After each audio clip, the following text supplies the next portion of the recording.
একজন কথা বলো।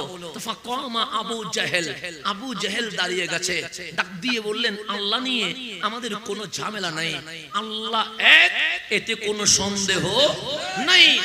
নাহনু আমান্না বিল্লাহ, আমরা তো এক আল্লাহর উপর ঈমান আনতে রাজি আছি। আমার নবী বলে, এরপর সে কবর দেখি নাই, হাসর দেখি নাই, নসর দেখি নাই, ফুলসিরাত দেখি নাই, মিজান দেখি নাই, জান্নাত দেখি নাই, জাহান্নাম দেখি নাই, কিয়ামত দেখি নাই। ওয়া নাহনু আমান্না বিল ইয়াউমিল আখির, আমরা পরকালের প্রতি ঈমান আনতে রাজি আছি।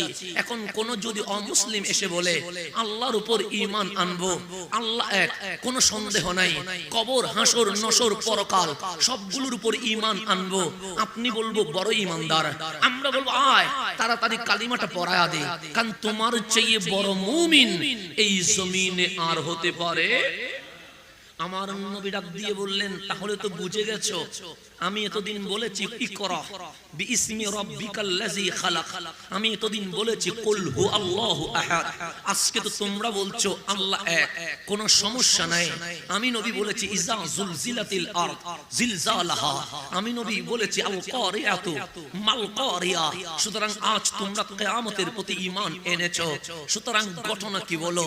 তখন আবু জেহেল বলছে, আল বিদায়া ওয়ান নিহায়ার ইবারত বলছি যে ইন্নানা না'লাম, আমরা মক্কার মানুষ সবাই জানি, আন্নাকা নবী, আপনি নবী, এতে কোনো সন্দেহ নাই, আপনি রাসূল, এটা নিশ্চিত, আপনি নবী, এটা কনফার্ম।